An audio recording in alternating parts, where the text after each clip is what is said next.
is Raj Suri, a member of Foreign Correspondents Association, Australasia.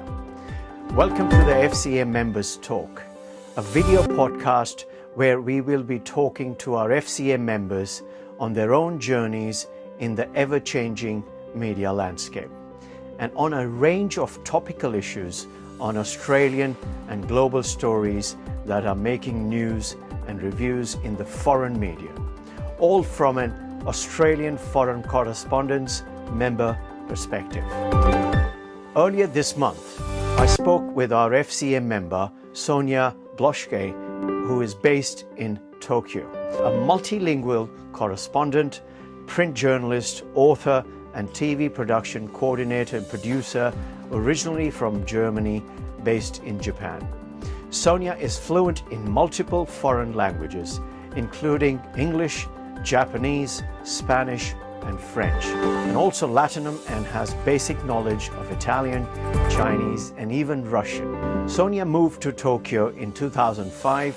She reports mostly about East Asia, especially Japan and Taiwan, and for many years now, Sonja has expanded the scope of work covering Australia and New Zealand.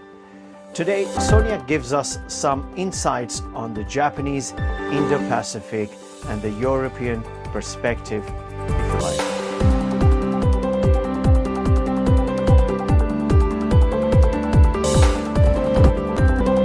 Hello, Sonja. Welcome to the FCA Members Talk. Hello, Raj. Thank you very much for having me. The multilingual fluency you have.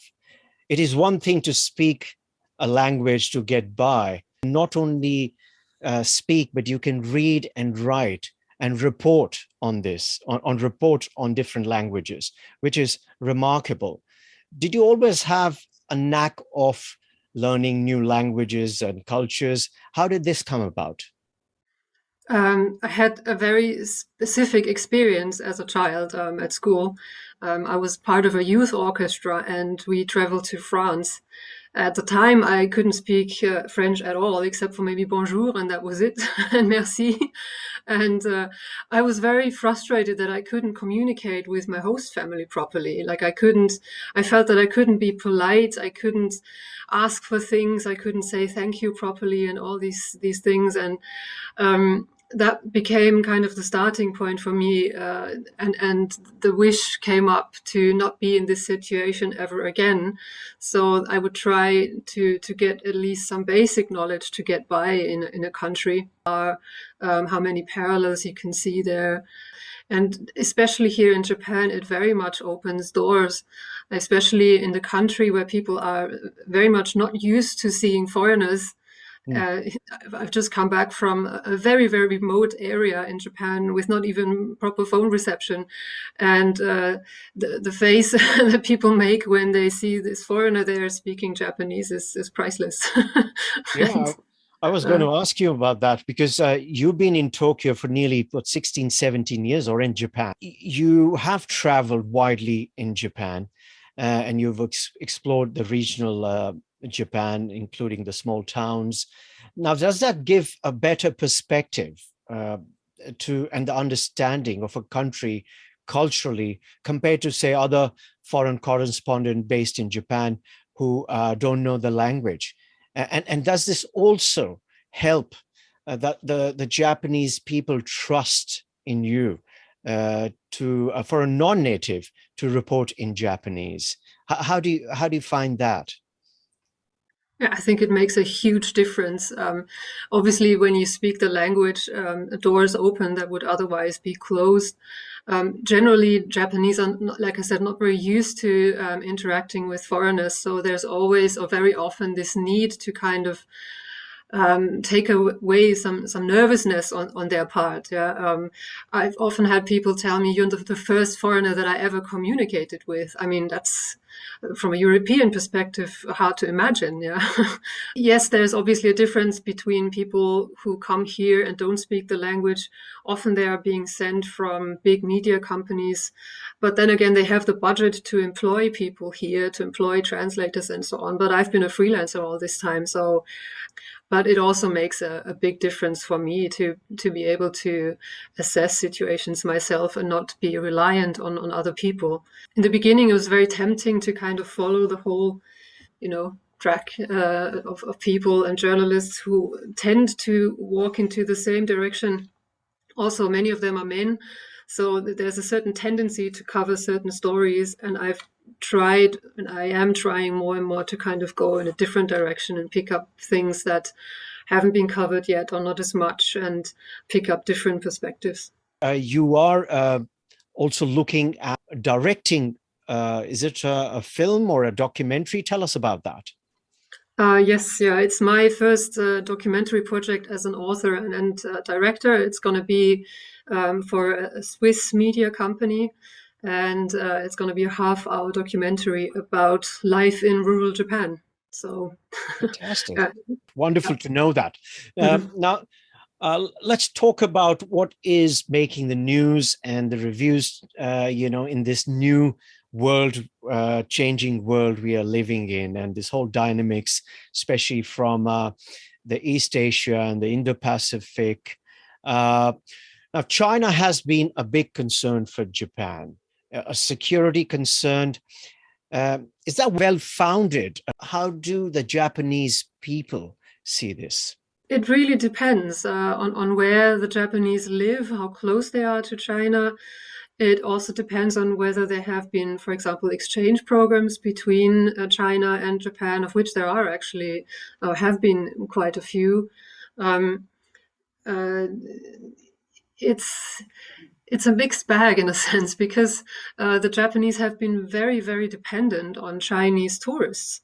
Mhm. There's this avenue here in Tokyo, which is called Ginza, which is where the rich basically go to buy some expensive watches and jewelry and brand clothes and all that stuff.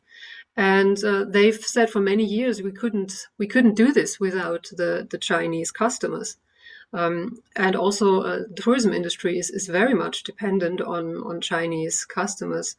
So, of course, first of all, the pandemic has changed that a lot.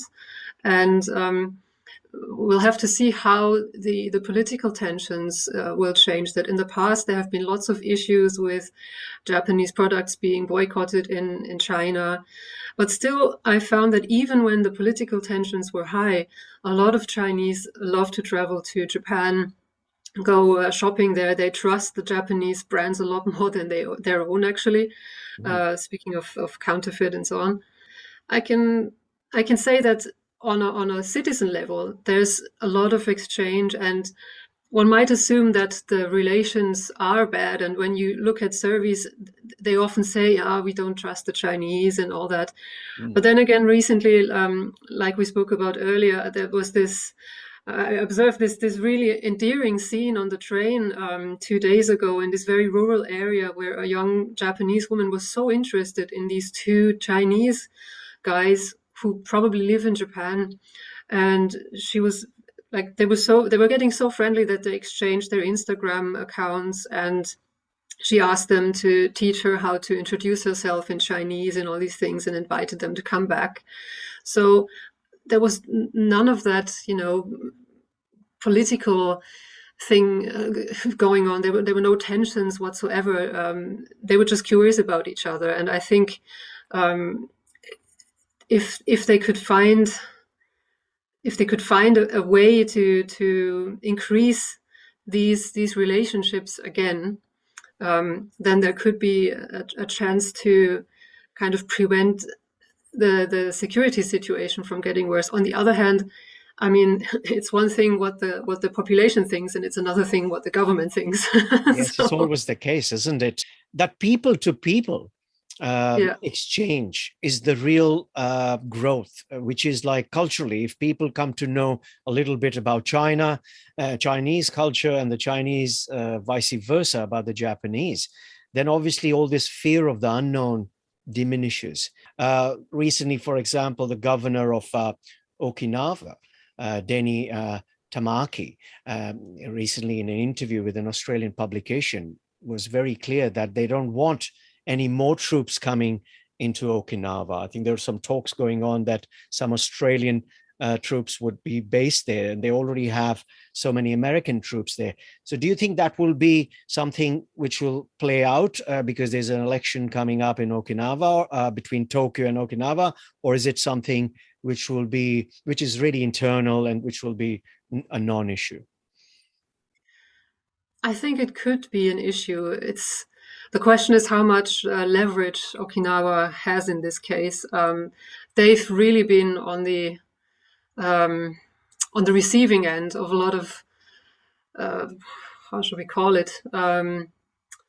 Well, I mean, just looking at their situation, they've been host to several 10,000 American soldiers for decades. Some people in Okinawa told me we feel like the war hasn't ended, actually. I mean, imagine that, yeah. Yeah. And there've been so many issues of drunk behavior by the soldiers. Just recently, COVID being spread by the American service people because they had different rules in place, to very extreme cases like rape and so on. So Okinawa has really been bearing the brunt of foreign power stationed in Japan for decades, and I think it's very understandable that they're not happy about the prospect of even more foreigners coming to their soil, their islands.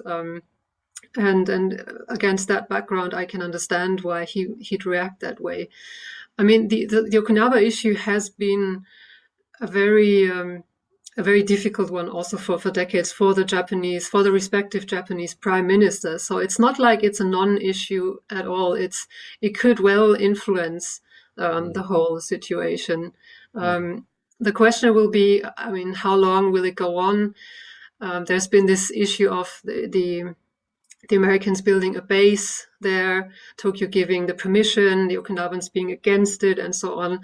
And it just keeps dragging on forever. That's what it feels like. And we'll see. I find it quite understandable that they are a bit worried. I want to sort of move on to Australia. You know, the elections are coming here. Very soon after that, the first trip of the Prime Minister of Australia is going to be Japan. And that is because of the Quad Summit, which is going to happen in the end of May. I don't know who will be the Prime Minister, but Australian Prime Minister, there will be Prime Minister Kishida from Japan, and then there will be President Joe Biden and the Prime Minister of India, Narendra Modi. What do you think dynamics would be there? They have started to meet often now. And do you think how would that play out? I mean, it looks to me like this whole idea of the Quad meetings, and also, another word that's flying around a lot is like this Indo-Pacific strategy and all that. It seems like it's intensifying. I mean, we hear more and more about this, and the common goal seems to be to in some ways deter China, especially against the backdrop of what's been happening in Ukraine. Obviously, a lot of people worry that Taiwan might be next. Depending on who you speak with, that could be an actual risk. Others say no, it would be too costly for China. And I think what the Quad nations are increasingly trying to do is actually to also make it more costly for China. So I think they're trying to demonstrate that, okay, we are here in this together. They want to demonstrate, okay, we are kind of joined, kind of locking shoulders and presenting a united front. Maybe that's the way of putting it. I think we'll be seeing a lot more of that. Obviously, China has another perspective on this, but yet at the same time, China has just done a recent security pact with Solomon Island, which is next door to Australia and New Zealand. And how is that China-Solomon Island Security Pact viewed in Japan, and or especially in the context of the Indo-Pacific? Well, I mean, the Japanese foreign minister said that the Solomon issue could affect the whole of the Pacific. So I think it's very much on the Japanese radar. But I think for the Japanese, this is very much an issue. From a European perspective, yes, I believe you're right there. It's very far away, and Europe is very much focused on what's going on in Ukraine at the moment. Yeah. So, yeah, I believe the Solomon Islands are very far away for Europeans. So, interesting times then, Sonia. Like, you've been in Japan for so long, Mhm. and this sort of news is sort of so focused on this, I guess, the repositioning of the countries strategically and in some ways. And even Germany has started saying that we are going to be investing more on self-reliance in the military side of things, and so is Japan. But do you find that people in Japan are supportive of that? I think the whole attitude towards the military, I mean, it has changed. I'd say for the first time in 2011, when the Japanese self-defense forces were very quick to help the victims of the Great East Japan earthquake with the tsunami and the nuclear power accident and all that. So I think for a lot of Japanese, and especially the younger Japanese, that was when the self-defense forces, as they're called because of the constitution, the pacifist constitution, um, really got a very like a much better image. Not that it was necessarily bad before, but they became much more visible. A lot of Japanese believe that because Japan has this pacifist constitution, they've been able to avoid conflict and that they would not become a target because they're saying we're staying out of this. So um, they thought, okay, we can't become involved. But I think that attitude has been changing gradually. It also was changed by the long-term Abe government. I mean, they've been for years. He has tried to push Japan towards getting a stronger military, and also wanted to change this pacifist constitution. And now the whole Ukraine crisis actually plays into the hands of these right-wing politicians here in Japan, which is kind of ironic. And also the other factor here is China, because of the regular movements that we see from China into Japanese waters, Mm. uh, in the air, on the sea. Yeah, people get increasingly worried. So I think the overall attitude is slowly changing, Mm. and people are getting a bit more comfortable with Japan investing more into the military. They have done that already. I mean, directed money into, for example, fortifying the island chain between Kagoshima, Amami Oshima, and Okinawa, because Chinese vessels have repeatedly come close to these areas. There's also territorial conflict about the Senkaku and Diaoyu. I can't pronounce it properly in Chinese. and, islands. So yeah, things are happening. There are always discussions about should Japan get better defenses, also with regard to North Korea. So I think we'll see some changes there, and also it's actually on the to-do list of Prime Minister Kishida this year. So he wants to revise and review Japan's defense strategy. Interesting times we are living in. So what else keeps you busy as a freelance correspondent in Japan, of European descent and speaking so many languages? What keeps Sonia busy? Give us a few examples you've been doing in the last few weeks or months. Recently, I mean, as for anyone, I think obviously COVID has been a big thing. Japan is one of the last countries that still doesn't allow tourists in. So this is still a big topic. Two very important topics, or especially one of them is very important for me, because one of the main things that I've been reporting about all these years is really the disaster of 2011, so the tsunami and nuclear disaster.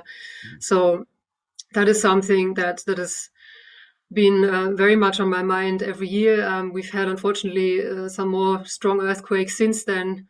So obviously, the topic of natural disasters is very big.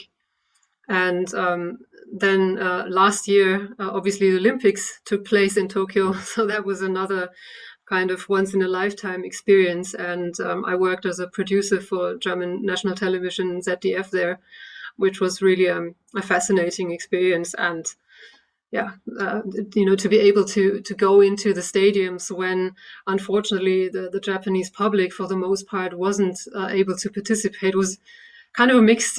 We had mixed feelings. You kind of feel grateful that you can see it, but on the other hand, it's you kind of feel it's a bit wrong. It's a bit surreal, isn't it? Yes. Yeah, it was very yeah, definitely very very surreal. but I was going to say that's the perks of being a freelance journalist, but yet you were there covering news or Olympics and there was nobody else watching it. Apart from that, I'm quite busy also with things that aren't actually related to Japan. I'm a member of a news desk, of the news desk team of a Swiss newspaper, and I also write what is called a briefing, which is a newsletter for the same newspaper. So that's actually related to the whole world. Doesn't have much to do with Japan. And in the end, I want to just ask you, as a freelance, if somebody wants to get into the freelance journalism today in 2022, what tip would you like to give? Because we in FCA, we want to attract younger members into the FCA. What would you have to tell them to get into the freelance space of journalism? Yeah. Expect that it's very hard, that it's a lot of work. And what I try to do is really to kind of diversify and do a lot of different things to create a safety net so that you're not dependent on one client. So really try and be open to different opportunities. Like in my case, I write for online, I write for magazines. I work as a producer. Now I'm trying to expand into filmmaking myself. So it's really about being open and flexible to opportunities. What could be the special angle that we could provide here? Yes. And that's always the most important thing. Start with probably speaking 4 languages and multitask. Sonja, thank you very much for being on the FCA Members Talk. Thanks very much for having me.